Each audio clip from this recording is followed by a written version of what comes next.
Let me start with you, Minister Barrow. Difficult world, a world of opportunities, lots of developments happening all around. What are your perspectives on the India-France partnership as it exists today and for the future? First, I'd like to thank Minister Jaishankar for his presence today. I'd like to thank you and the ORF for deciding to pick Marseille as the place for this new sort of format of the Raisina dialogue that have proven over the years as being a great initiative to stimulate conversations on cooperation and connectivity in many different continents and places around the world. And I see Renaud Muselier and Madame Rubirola here, who know more than anyone how Marseille is clearly a place that should be seen as a platform for connectivity in terms of energy, in terms of telecommunication, but also for logistics. It's the entry point to continental Europe. And that's why in a moment when both India and France, when Prime Minister Modi was here 3 months ago, are willing to reactivate the IMEC project, Marseille is probably second to Mumbai, the best place to discuss this, because there is clearly a willingness to move forward. And so I want to finally thank Rodolphe Saadé to host us here in Tangram. He and Tanya as well, who are promoters of this strong cooperation that we want to enhance with our Indian friends.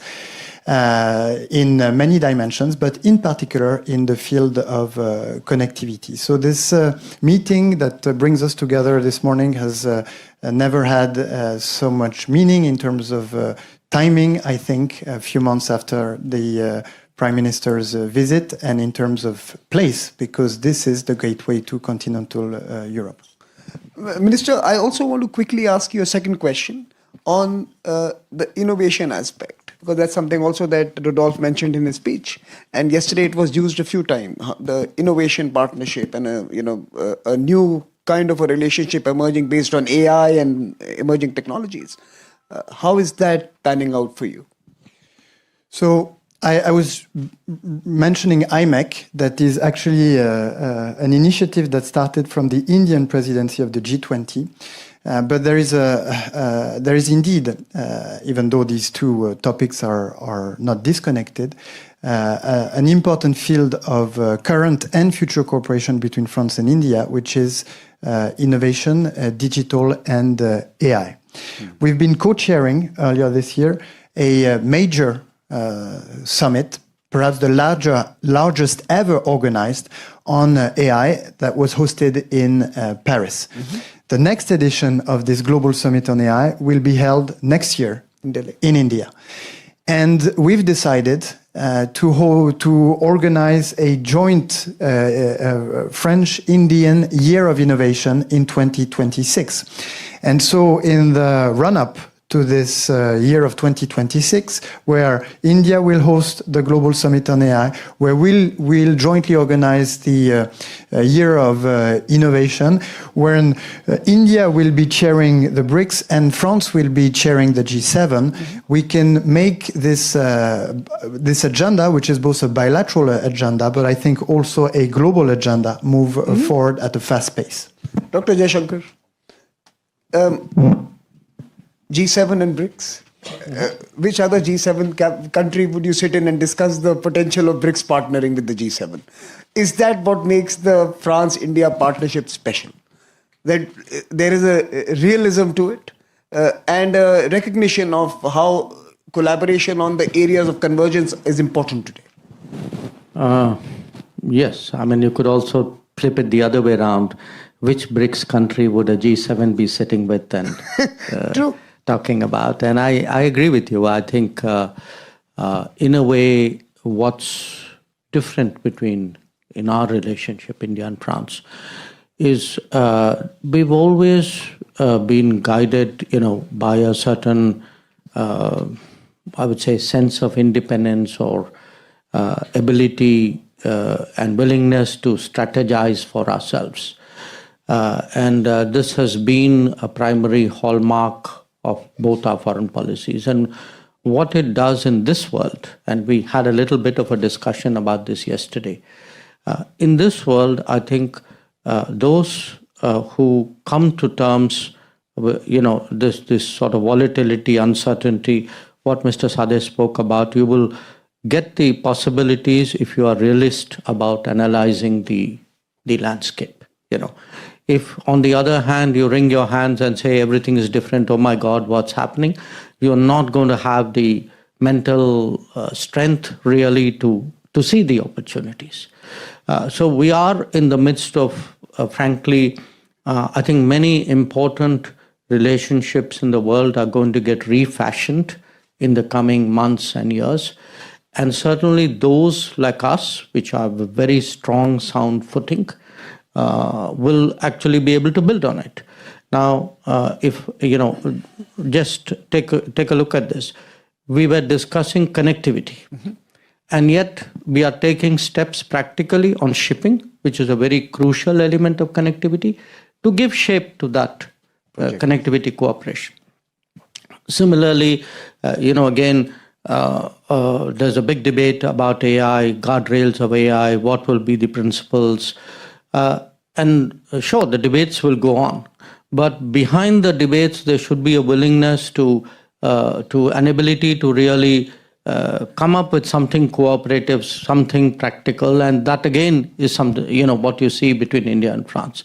So what I find very impressive about our relationship is this ability to take worldviews and make it into practical propositions for cooperation. And then the practical propositions shape the worldview as a dynamic. And I think that's really what has distinguished us. And one of the objectives of this panel was also to look at India, France, and Europe. Mm-hmm. And Dr. Jaishankar, and I'll turn to Minister Barrow after that, but Dr. Jaishankar, first to you. How is this bilateral that you share with France shaping the India-EU partnership? Is it? It is. Again, from an Indian perspective, we historically have approached Europe more as nation states. There's nothing wrong with it. That's the way, after all, Europe was at some point of time. I think it took us a little while to fully understand the relative roles of the Brussels and its competence and the national competences and how the two interact with each other. So if you see the last decade, we have really engaged Brussels much more deeply than we did before. And that has actually helped, again, the various bilateral relationships. I mean, without the blessing and the encouragement of the individual members, Brussels would not be going forward with the FTA negotiations. Without the FTA negotiations going forward, we are not going to be able, say, India-France trade will stagnate unless we do something different. Mm-hmm. So this dynamic, I think, for us is very helpful. And, to some extent, of course, those member states who are very active in Brussels and very committed to increasing the EU-India cooperation, I think they make a big difference, and surely France is among them. Mr. Barrow, the same question to you, but from a lens of France trying to have more Rodolphe Sadehs in Brussels and the rest of the EU who are action-oriented, who want to invest, who want to build opportunities, more people like yourself who actually are visualizing a future where India-Europe relationship is beneficial. Sure. I think there is no doubt in the world that we live in that a stronger relationship between the EU and India is valuable for everyone. But now, earlier I said that Marseille is the gateway to continental Europe. But indeed, for India, France is in some way a gateway to Europe. Why? Well, because as often, everything is shaped by geography and by history. And when you look at geography, France is a nation of the Indian Ocean, which has led us to develop specific cooperations to get to know each other because we have a common geography to handle. And then as far as history is concerned, we've been very strong partners for 7 decades. And so whether it's defense or economic cooperations or mobilities, all of what we've achieved together so far showcases the benefits of stronger and stronger links between the EU and all its member states and India. And that's why we supported the recent trip of the European Commission to India and the ongoing discussions leading to an FTA. Dr. Jaishankar and Minister Barrow, I'm now going to ask you to wear your predictive hat. And I'm going to ask you to think about 3 relationships for the future and how are they likely to play out and how important is it to invest and follow these relationships. One, of course, is the state of the transatlantic relationship. It's an important one. And for those who are watching this conversation, it might be useful to have views from France and India on how the state of the transatlantic relationship and is it still going to fundamentally host the 21st century architecture. That's the first relationship. The second, of course, is the relationship we hear most about in recent times, which is the China-US relationship. And the third relationship, of course, is the EU-China relationship, the relationship of this geography with China. So to both of you, these 3 big relationships, since you've already spoken about the India relationship, I think let's turn our gaze to these. Mr. Barrow, let's start with you.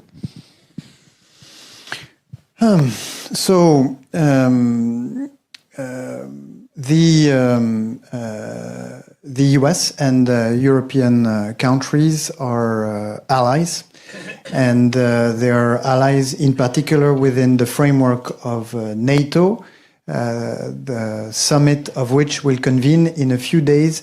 There will be an opportunity for new commitments for European countries to take a larger share of the responsibility within NATO, for the US to clarify their strategic focus, and in particular the way they apprehend one threat that is existential for European countries, which is the threat of Russia.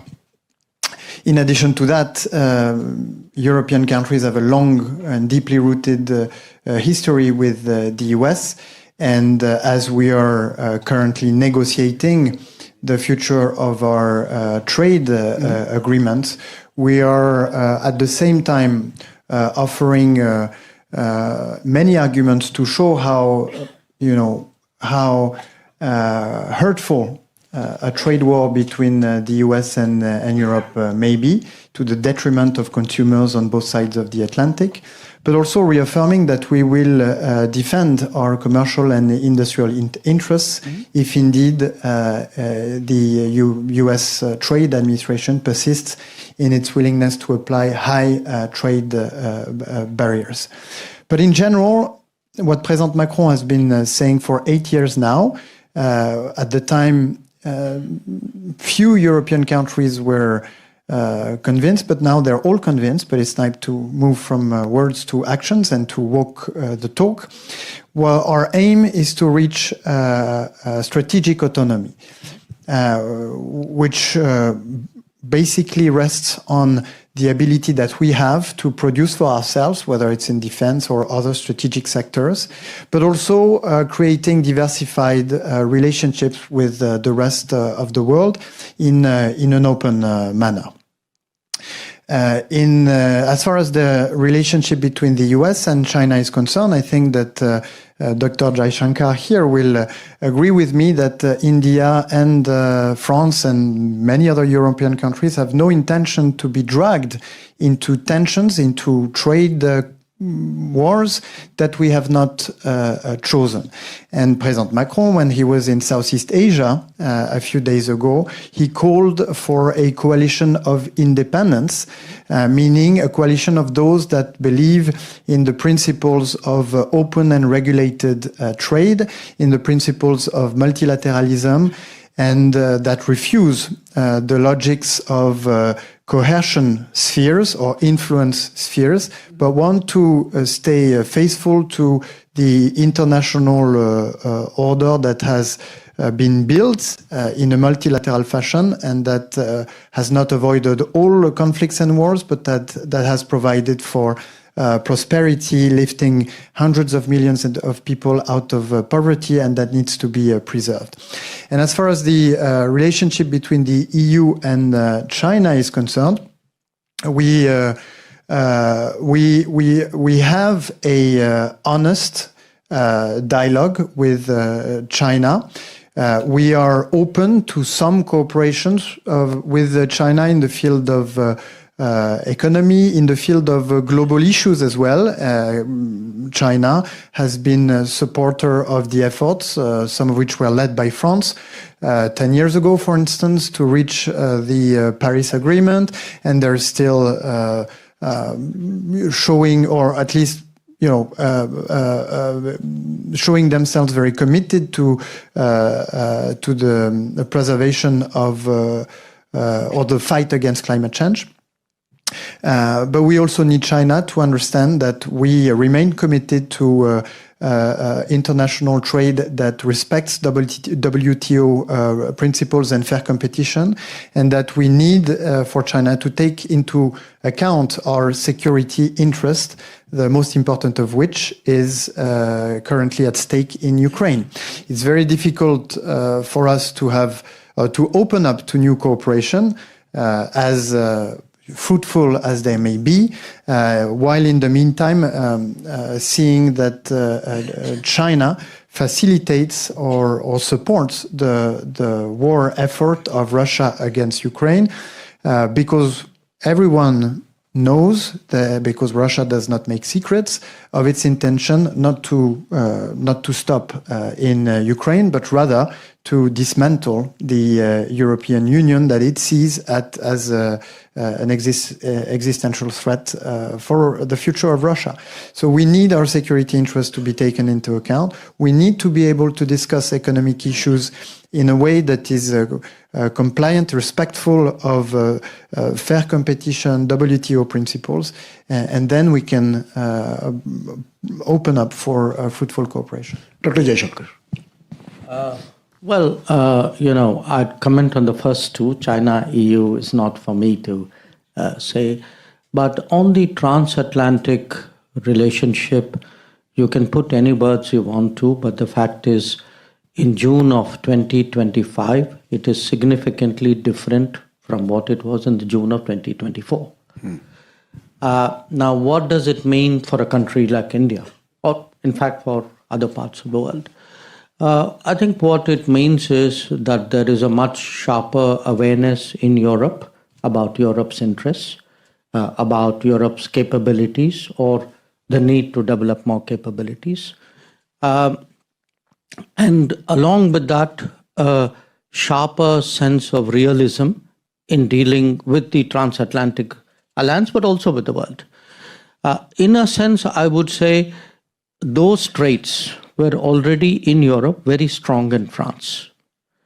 And often what we would, the kind of thinking we would encounter in Paris, in France, today I see much more of that in the rest of Europe. So there is a kind of a collective shift in Europe, and in France that was already there. Maybe it's become sharper, but it's much more evenly now felt and kind of expressed in Europe. So what for us it would mean is it gives, in a way, an even stronger reason to invest more time and energy and attention to developing the India-Europe relationship, precisely because it is strategically more autonomous. because it is now more self-aware, that it will now, think about global issues more from a European perspective rather than a larger collective. That is the case. Again, I don't want to exaggerate it. I mean, I don't want to say that that West is no longer there. I think that kind of declinism is a very overstated analysis. But the change is real, and the change has policy implications for us, which is why, in a way, we are making all this effort. On US-China, again, there's no doubt that over a period of time, this is less of a sudden change, say between 25 and 24. It's been happening. There's a greater degree of continuum, but the nature of the relationship has become significantly, some would even say primarily competitive. And this is not an administration issue. It is beyond administrations. This was visible even in the previous administration in the US. It is also shared, say, by the Congress. It is shared by other sections of American polity and thinking. And by the way, in many ways articulated by China also. I mean, if you see how China views the United States and articulates it, it is also much more competitive terms than it was, say, 10 years ago. So it's moving in a certain direction. There's a greater consistency to it. And I think, again, realism doesn't mean cynicism, but it means you take the world as it is and make your plans accordingly. So we have to strategize, keeping in mind this sharp competitive element between US and China. Now, again, we go back to this, that in every difficulty, there is an opportunity. But every opportunity is also not easy, can be difficult. But why have you not commented on the European-China relationship? That has consequences as well for India, right? Well, I thought I would delicately leave it to him. Okay. Fair enough. Now, fun question. We're going to turn to you now. So please get ready. I'm going to take 2 or 3 questions for the ministers. And I'm going to try to remember them. So we'll take them in a bunch and we'll come back to them. But a fun question. I've been seeing that you guys hang out in the same neighborhood. So look at the friends you have. When I say you, mean India and France. I don't mean you two. So it's not personal. We are still looking at sovereigns. But, for example, very strong relationships both of you share with the UAE and the Middle East countries. And, we're thinking of also sometimes collecting together as one. Armenia is another one.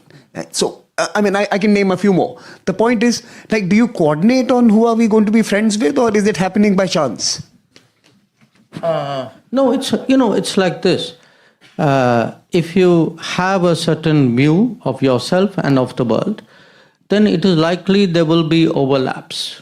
So it's not coordinated. No, it's intuitively it moves in that direction because you think in a very converging way.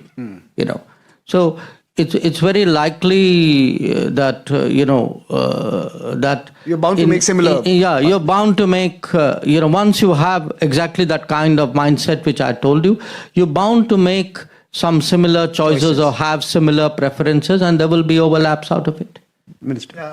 I fully agree with Dr. Jaishankar on this, on the analysis of where these overlaps come from. But clearly there is also, I think, an intent on both sides to try and make the most of these overlaps and to have this trilateral dialogues to see how we can further or enhance some of these cooperations with the countries you mentioned. Basically, that is what I wanted to hear. Thank you, Minister. I'm going to turn to you. So do we have some hands here? Okay, I can see a couple of hands. So the mic here on the left side of the room. Then I want to also bring it to President Nasheed. And there's three questions, okay? So 2 hands in the back and 1 hand in the front. President Nasheed, let's start with you.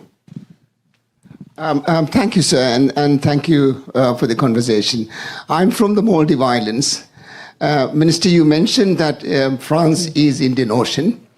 My question is, when India and France goes together, we would like to see other Indian Ocean countries taken along. Okay, yeah, please, go ahead. The mic is there right next to you, yeah. Go ahead. Quick introduction and quick question. Yes, my name is Mohammed Al-Luhuri. I'm the Director of Advanced Political Studies at Trend Research and Advisory in the United Arab Emirates. So thank you so much for the fruitful insights. I have a question for Mr. Jaishankar. So, guys, we are in the Middle East. We are in between India and Europe. And we read what happened today between Israel and Iran. So what role India can play when it comes to de-escalating tensions in this region? Because, without us, we cannot talk about any initiatives in the future. So I want to take it in from a very positive perspective. What tool India have that can utilize to de-escalate tensions? Okay. Thank you. Thank you. And there was a hand here, please. Tēnā koutou katoa, Professor Anne-Marie Brady from New Zealand. Question for Minister Barrot.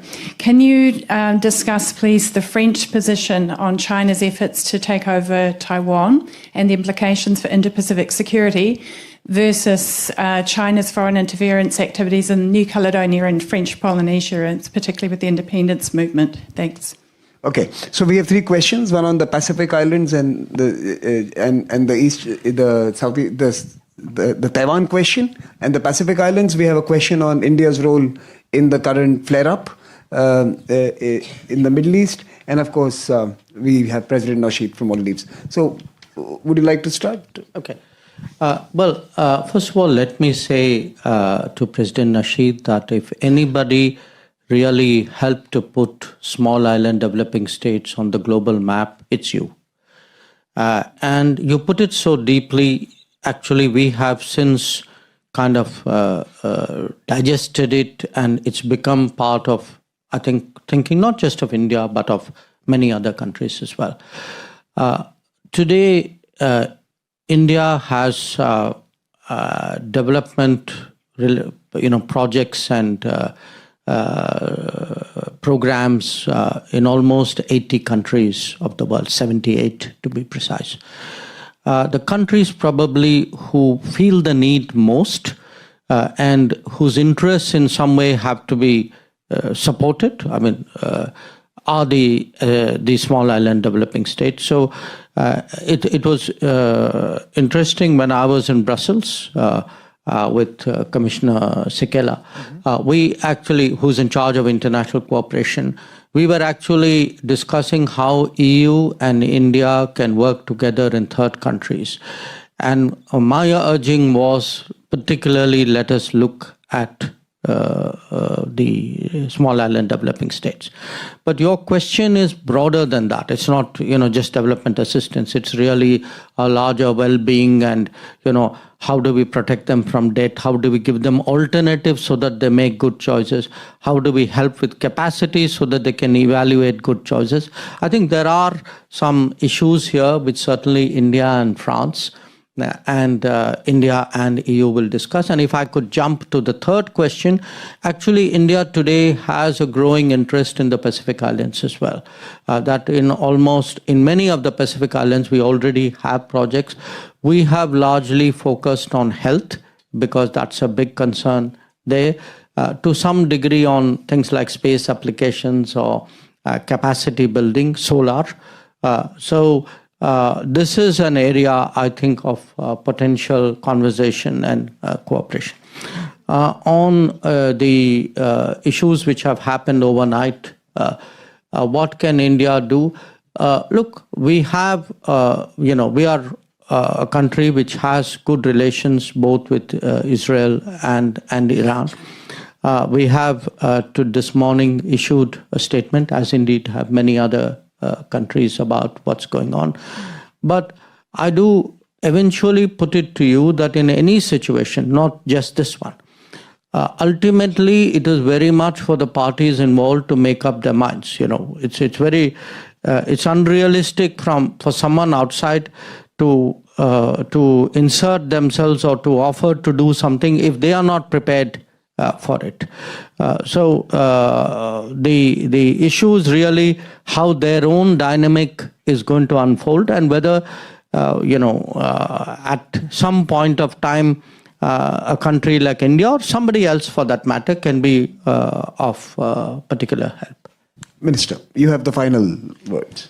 No, so on the two questions that pertain to the islands in the Indian Ocean and the Pacific, let me advertise the United Nations Conference on Oceans that we hosted in Nice, not so far away, this week, and that has proven to be a huge success. More than 100,000 participants against 7,000 for the previous edition of this UN conference. And one of the reasons for this great success, and sorry if I'm moving a little bit away from the question, is because we decided to open it up to civil society and the greater public. And it's a lesson, I think, to be learned, which is that when you choose to open up rather than to restrict your conversations in diplomatic fora only, then you build successes and you build and you can raise the global awareness on issues. And I want to thank Tanya and Rodolphe for their support in precisely opening up this fantastic space that we call the whale to the greater public.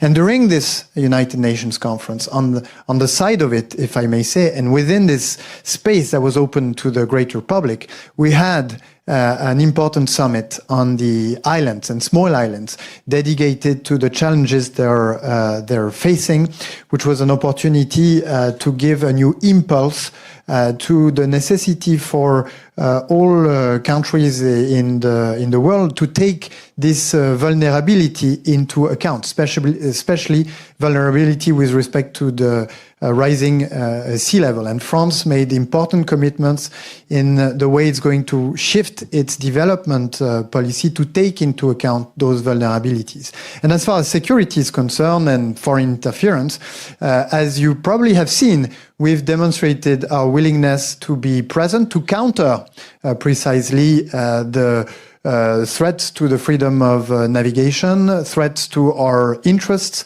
in the Indo-Pacific region, with, of course, President Macron spending more than 8 days in Indonesia, Vietnam and Singapore a few days ago, but also, and perhaps even more widely, the trip that our aircraft carrier did in the region with a very important joint military exercises with the Indian Navy, but that went as far as Japan to assert our presence that is respectful of the sovereignty of our partners, of sovereignty principles in general, but our presence to reaffirm commitment to international law and to the law of the sea.